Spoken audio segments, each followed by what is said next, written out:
Olá pessoal, tudo bem? Vamos lá então para a nossa continuação das nossas aulas de farmacologia, né? Hoje a gente vai falar um pouquinho então sobre as receitas, né? As modalidades de receitas que existem, onde os médicos eles fazem as prescrição então dos fármacos, né? E aí depois a gente vai abordar de forma mais específica alguns fármacos, né? Os que eu acho que serão os principais que vocês vão utilizar. É claro que a gama de medicamentos utilizados na área da enfermagem ela é bastante vasta. Então, por mais que a gente tente abordar, pessoal, tem muita coisa que vocês vão pegar lá nos estágios, tem muita coisa, muito medicamento que vocês só vão ter o primeiro contato com esse medicamento no dia que vocês iniciar o trabalho de vocês, porque dependendo da área que vocês for atuar, existem medicamentos específicos para aquela área. Por exemplo, se vocês forem trabalhar num setor de oncologia, existem os quimioterápicos, né? Tanto de uso injetável, que é feito lá durante as sessões de quimioterapia, quanto os quimioterápicos utilizados no domicílio, que são aqueles comprimidos que o paciente mesmo ingere no domicílio durante o tratamento da quimioterapia, então, que são os antineoplásicos, né? Medicamentos utilizados no tratamento de câncer. Então, dependendo da área que vocês for atuar, tem alguns medicamentos que o primeiro contato vai ser realmente lá na prática com esses medicamentos, tá? Mas, no geral, assim, a gente vai fazer um apanhadão agora e nas próximas aulas.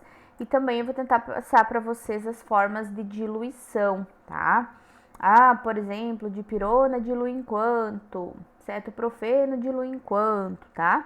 Vou tentar ir passando para vocês e vocês vão anotando, porque eu acho que a maior dúvida na questão dos medicamentos é justamente acerca da diluição deles, né? Então a gente vou tentar passar para vocês tudo isso no decorrer das próximas aulas, tá? Então, pessoal, falando agora a respeito dos medicamentos, né, dos receituários.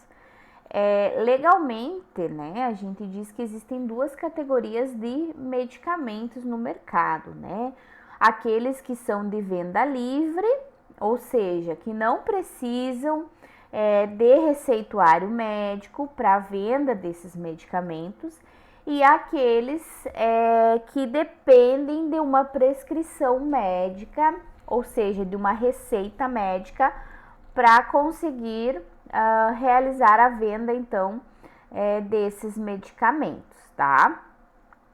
Esses de venda livre são aqueles que são feitos em receituário simples, tá? Aquele receituário branco que geralmente o médico fornece, a gente vai lá na farmácia, entrega, né, para o paciente e ele faz a aquisição.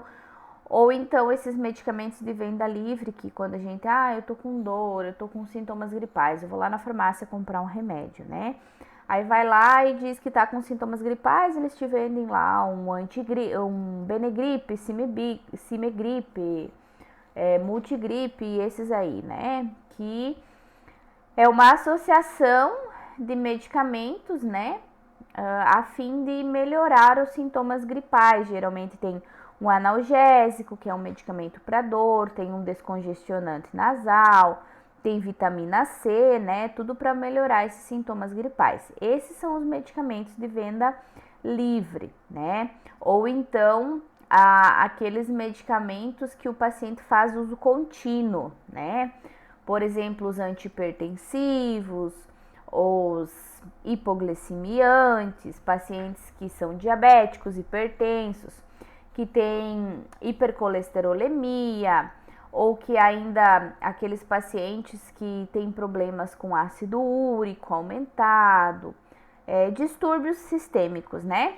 e aí eles precisam utilizar esses medicamentos pelo resto das suas vidas ou pelo menos até normalizar esses parâmetros basais aí da glicemia, da pressão arterial, por exemplo. Aí o que o médico faz? Já vão anotando esses medicamentos aí que eu falo, porque depois eu vou pedir para vocês, tá? Eu posso pedir no trabalhinho, na prova final eu posso pedir, porque tem coisas que não vai ter na apostila, tá? Tem coisas que eu só vou falar para vocês e que vai ter nos slides, mas que depois eu posso cobrar, tá? Tanto na prática, quanto nos estágios, quanto nos trabalhos, quanto na prova final, tá? Então, por exemplo, um paciente que faz uso de enalapril, o que mais? Losartana. Não, um paciente que faz uso de losartana, hidroclorotiazida e metformina. Losartana e hidroclorotiazida são utilizados, associados para quem é hipertenso, para quem tem pressão arterial, né? O losartana, por exemplo, ele é um antihipertensivo e a hidroclorotiazida é um diurético, ou seja, paciente que está retendo líquido, por isso que está aumentando a pressão arterial. Aí faz uso associado desses dois medicamentos 1 ou 2 vezes ao dia. E a metformina é utilizado para quem tem diabetes, ele é um hipoglicemiante. Também é utilizado 1 ou 2 vezes ao dia, tem de 500 miligramas e de 850 miligramas, tá? Então, dependendo dos níveis aí da glicemia, os médicos colocam, às vezes eles associam mais um tipo de hipoglicemiante, como por exemplo, a glibencamida ou a glimeperida. Tá, mas aí esse paciente faz uso contínuo, daí para não precisar toda vez, todo mês ir lá e consultar e o médico dá a receitinha do medicamento para ele, ele faz o que? Ele faz um receituário, no receituário branco, que é aquele receituário de folha normal, branquinho, com, por exemplo, losartana, 50 miligramas, um comprimido ao dia. Hidroclorotiazida 25 miligramas, um comprimido ao dia. Metformina 850, um comprimido 2 vezes ao dia. E aí ele coloca uso contínuo, ou seja, quer dizer que esse paciente vai usar sempre, né? Esse receituário tem validade de 6 meses aproximadamente, então durante 6 meses, a cada 30 dias, ele só vai lá na farmácia e retira, tá? Isso falando de farmácia básica, farmácia das unidades de saúde, né? Lá na farmácia particular, ele pode ir lá e fazer a aquisição sem receituário mesmo, né? Claro que o importante é que ele sempre tenha o receituário, mas tem medicamentos que não vai precisar, que é só ir lá e fazer a aquisição. Se tu souber falar o nome, eles vão te vender, tá? Esses medicamentos, então, são aqueles de venda livre que a gente fala, tá? Então, eles não precisam ter uma supervisão médica, eles podem ser vendidos, assim, sem receituário na farmácia, né? Agora, aqueles medicamentos de receita obrigatória, isso quer dizer que o quê? A gente não consegue comprar eles sem receita, né? Por quê? Porque esses medicamentos, quer dizer que eles só são utilizados da forma segura sob supervisão médica. Então, eles não podem ser dispensados na farmácia nem serem vendidos sem ter um profissional habilitado que prescreva essa receita, né? Seja um médico, um veterinário, dentista, dependendo ali da causa, né? Se for, tipo, vou lá na farmácia comprar alguma coisa para animal, que principalmente cachorro e gato, que vende comprimidos humanos, alguns tipos podem ser utilizados, então é o veterinário que vai prescrever, obviamente, né? Agora, se for, por exemplo, foi no dentista, precisa utilizar um anti-inflamatório, precisa utilizar um antibiótico, o médico vai lá e vai prescrever, o dentista vai prescrever. E se não, o restante tudo vai ser o médico que vai fazer a prescrição, tá? Então, pessoal, falando agora aqui dos tipos de receita, desses medicamentos de receita obrigatória, né? Nós temos a receita de cor amarela, que é destinada à prescrição de entorpecentes, tá? Os famosos faixa preta, tá? Aqueles que podem causar dependência física e dependência química, ou seja, o paciente pode ficar dependente deste medicamento se utilizado de forma contínua, tá? Então, essas receitas, elas vêm todas com uma numeração, vocês podem olhar na imagem ali do lado, a receita amarela. Eles vêm com uma numeração, sendo que essa receita tem uma notificação que ela vai ser retirada na farmácia e a receita vai ser devolvida ao paciente com o carimbo, obtendo o número dessa receita, tá? Ela tem validade de 30 dias após a emissão, ou seja, o paciente foi lá, consultou hoje, o médico prescreveu para ele, então ele tem 30 dias ainda para ir lá e retirar esse medicamento, tá? Nessa receitinha, pode ser então colocado, prescrito, no máximo 5 ampolas, né? Se for um medicamento injetável, por exemplo, a morfina, né? Pode conter nessa receita até 5 ampolas de morfina.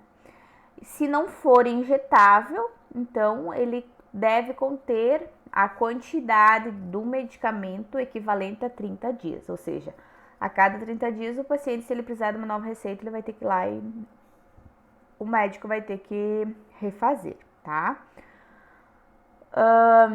O que mais que é importante vocês saberem?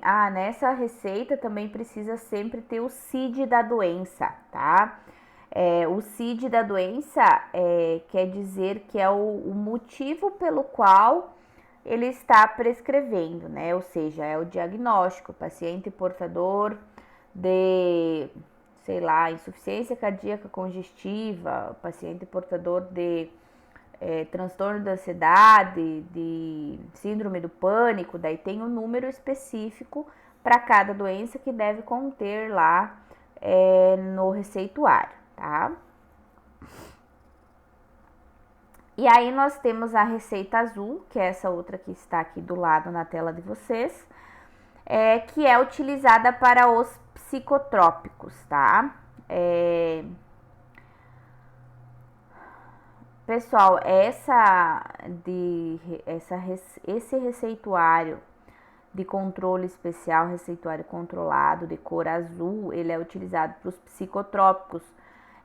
Por exemplo, o clonazepam. O clonazepam é um medicamento utilizado para quem tem insônia, para ansiedade, para distúrbios do pânico, por exemplo, bastante utilizado, tá? Então, por exemplo, se o paciente precisa fazer uso de clonazepam, o médico vai ter que prescrever nessa receitinha, tá? Também ela é válida apenas na unidade federativa que concedeu a numeração. Então, por exemplo, ela não é válida no exterior, digamos assim. As quantidades prescritas devem ser condizentes, então, com a prescrição habitual.